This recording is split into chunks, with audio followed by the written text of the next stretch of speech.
ಹತ್ರವಾಗಿದೆ.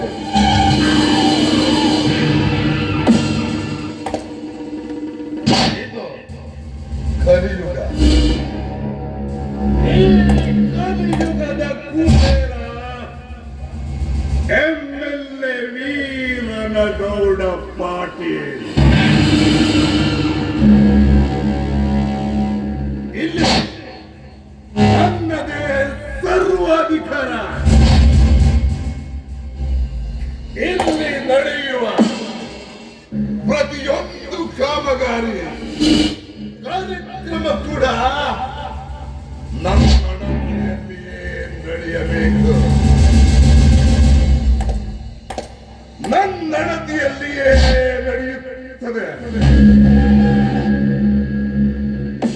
ಇಲ್ಲಿ ಕಾರ್ಯನಿರ್ವಹಿಸುವ ಪ್ರತಿಯೊಬ್ಬ ಸರ್ಕಾರಿ ನೌಕರರು ಕೂಡ ನನ್ನ ಪಾಲಿಸತಕ್ಕದ್ದು.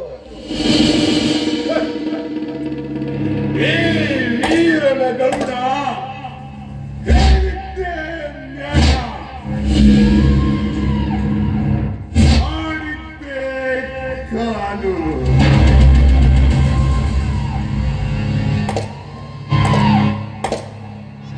ದೇಶೀಯ ದರ್ಬಾರದಲ್ಲಿ ಆಡಳಿತವನ್ನು ನಡೆಸಿ ಚಳವಳಿಯನ್ನೆಲ್ಲ ನಡೆಸಿದ ವೀರಚನೆಗಾರನ ವಂಶದ ಏಕೈಕ ಮಗನೆಂದರೆ ಈ ವೀರನಗೌಡ. ಅಂದಿನಿಂದ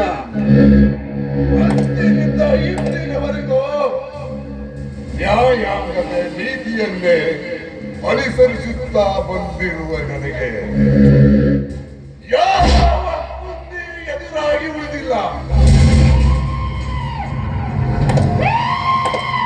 ಧರ್ಮರಾಜ್,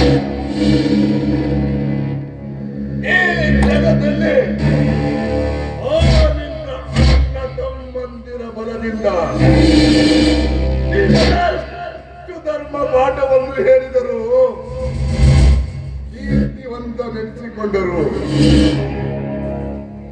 ಮುಂದೊಂದು ದಿನ ಅದೇ ನಿನ್ನ ತಮ್ಮಂದಿರ ಮುಂದೆ ಬಳಸಿದ ಅಂಬಲಿಗಾಗಿ ಕೈಯೊಟ್ಟಿ ನಿಲ್ಲುವಂತೆ ಮಾಡದಿದ್ದರೆ ವೀರನಗೌಡನೇ ಅಲ್ಲ.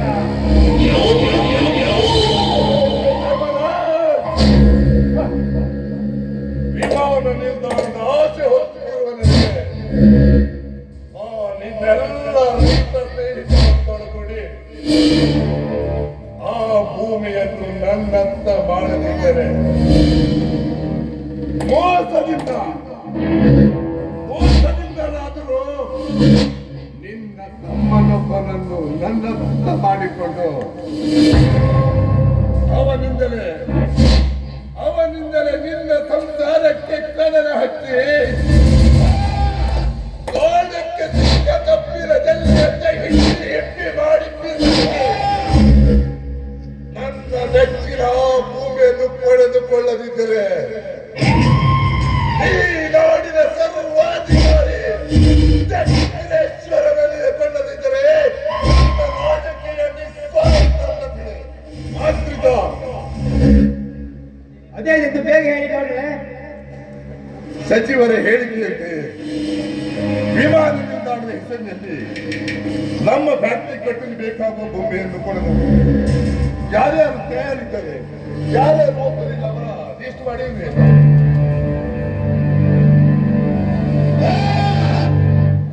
ಅಂದು ಜಿಲ್ಲಾಧಿಕಾರಿಗಳು ಬಂದಾಗ ರೈತರಿಗೆ ಪ್ರಾಣ ಕೊಟ್ಟೇವೆ ಹೊರತು ಭೂಮಿ ಕೊಡೋಕೆ ಹಠ ಹಿಡಿದರು. ಆ ಸಂದರ್ಭದಲ್ಲಿ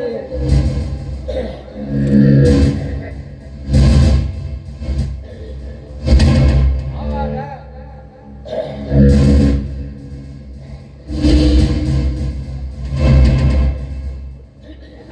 ಸಂಗ್ರಹ ಮಾಡಲು ಸಾಧ್ಯವಾಗಲಿಲ್ಲ.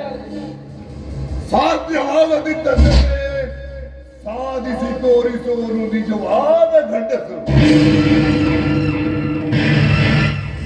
ನೀನು ಏನು ಈ MLA ವೀರನ ಗೌಡನ ಕೊಲೆಗೈ ಮಂಡಲಂದರೆ ಹೇಗಿರಬೇಕು ಗೊತ್ತಾ? 8ನೇ ಮಂಡಲ ಶಕ್ತಿವಂತರಾಗಬೇಕು. ಶಕುನಿಯ ಯುಕ್ತಿಯಿಂದ ಉಪಯೋಗಿಸಿ ಅದನ್ನು ವಶಪಡಿಸಿಕೊಳ್ಳಬೇಕು.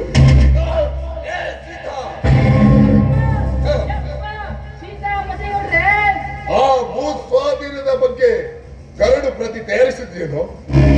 ಆ ಭೂಮಿಯನ್ನು ಕೊಡಲು ಯಾರ್ಯಾರು ತಯಾರಿದ್ದಾರೆ? ಯಾರ್ಯಾರು ಕೊಡಲು ಒಪ್ಪಲಿಲ್ಲ ಹೇಳು? 12 ಜನ ಕೊಡ್ತೀವಿ ಎಂದು ಒಪ್ಪಿಕೊಂಡಿದ್ದಾರೆ ಗೌಡ್ರ. ಆದ್ರ 1 ಜನ ಕೊಡಂಗಿಲ್ಲ ಅಂತ ನಮ್ಗ ಅಧಿಕಾರ ಮುಗಿದ್ರು ಗೌಡ್ರ. ಆದರೆ ಎಂಬ ಸ್ವರದ ಮಾತಕ್ಕೆ ಸೀತಾಪತಿ ಅದೇ ಮತ್ತು ಬೇಗ ಹೇಳು. ಇಲ್ಲದಿದ್ದರೆ ಅವನ ರುಂಡವನ್ನು ಚೆನ್ನಾಡಿ ಬಿಡುವೆ.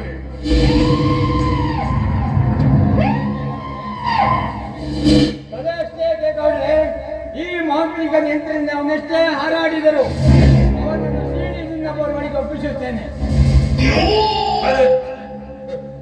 ನಾನು ನೆಚ್ಚಿಕೊಂಡಿರುವ ಆ ಭೂಮಿ ನನಗೆ ಇಲ್ಲ ಇಲ್ಲ, ನನಗೆದುರಾದವರ ತಲೆಗೆ ನನಗೆ ಬೇರಿದು ಮಾಂತ್ರಿಕ.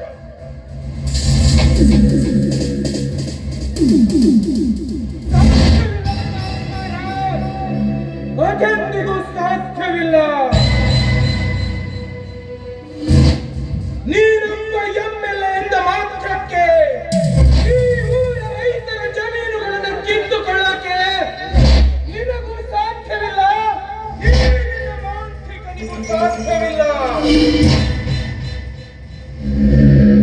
ನೀನೆಷ್ಟೇ ಕುತಂತ್ರದಿಂದ ಈ ನಿನ್ನ ಚೇಲಗಳನ್ನು ಕಳಿಸಿ ರೈತರಿಗೆ ಕಿರುಕುಳ ನೋಡಿದರು, ಅದಕ್ಕೆ ಹೆದರುವ ಹೇಡಿಗಳಲ್ಲ ಈ ರೈತರು.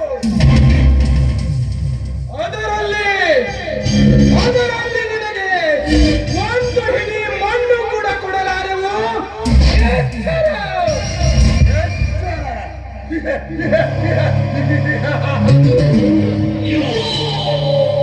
ಅದು ಅದು ಈ ವೀರನ ಗೌಡನಿಗೆ ಎಚ್ಚರ.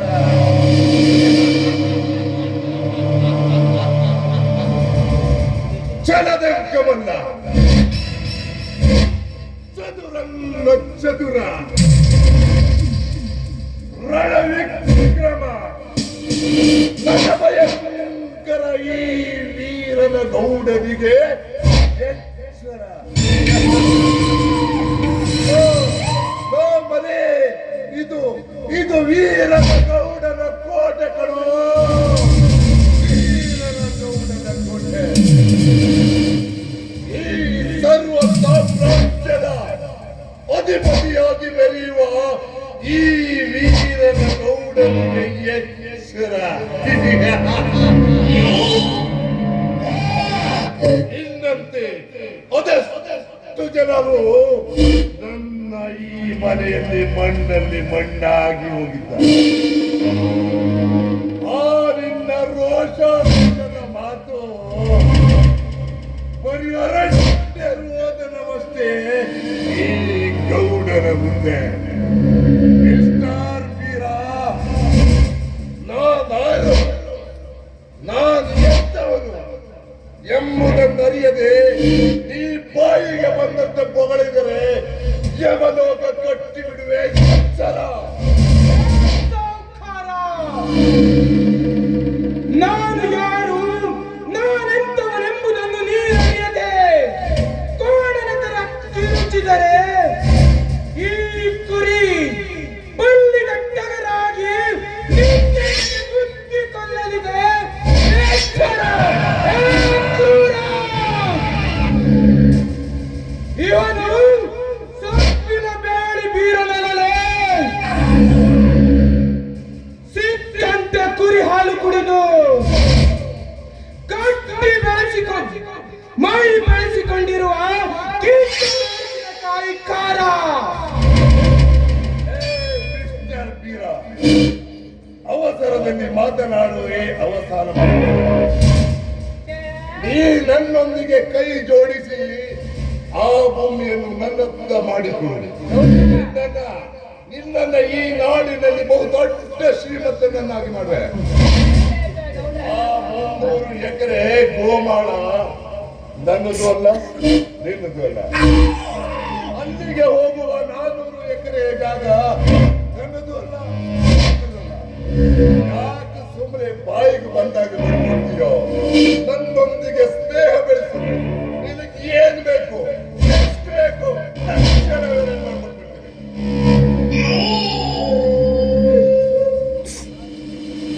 ಹಣ ಕೊಟ್ಟಿಯ ಸಾವುಕಾರ, ನನಗೆ ಹಣ ಕೊಟ್ಟಿಯ?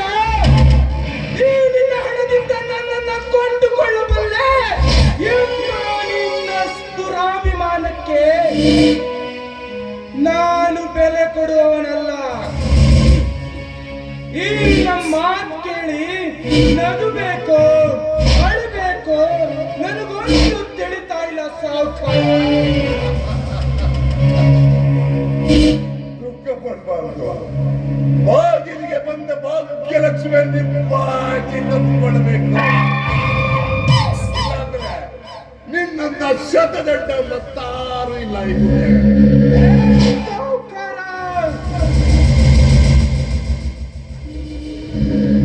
ನಿನ್ನ ಕೈಯಿಂದ ಲಂಚ ತಿಂದು ದನ ಕುರಿ ಮೇಯಿಸೋ ಈ ಗುಡ್ಡನ ಹಾಳು ಮಾಡ್ಕೊಳ್ಳಕ್ಕೆ ನಾನೇನು ನಿನ್ನ ಹಾಗೆ ಲಂಚ ತಿಂದು ರಾಜಕಾರಣಿ ಅಲ್ಲಲೇ. ಸೀದಾ ಮಾತಿಗೆ ಸಡ್ಡು ಹೊಡೆದು ಸತ್ತ ಕುರಿಯನ್ನು ಮಾರುವ ಎತ್ತಿನ ಕುರುವ ನಾನು ನೆನಪಿರಲಿ.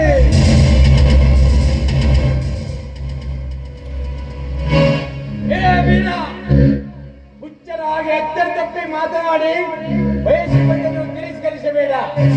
ಹಣ ಪಡೆದ್ರಿಂದ ಗುಣ ಉಳಿಸಿಕೊ. ಇಲ್ಲಾಂದ್ರ ಹಣನೂ ಹೋಗುತ್ತೆ, ಮುಂದೆ ನಿನ್ನ ಹೆಣನೂ.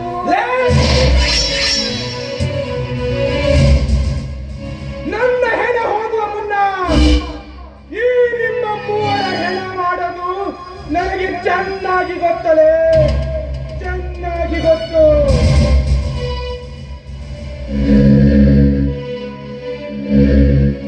ಇವನು ಸಂಗೊಳ್ಳಿ ರಾಯಣ್ಣನ ಕುಲದಲ್ಲಿ ವಂಶದಲ್ಲಿ ಬೆಳೆದಂತ ವೀರ.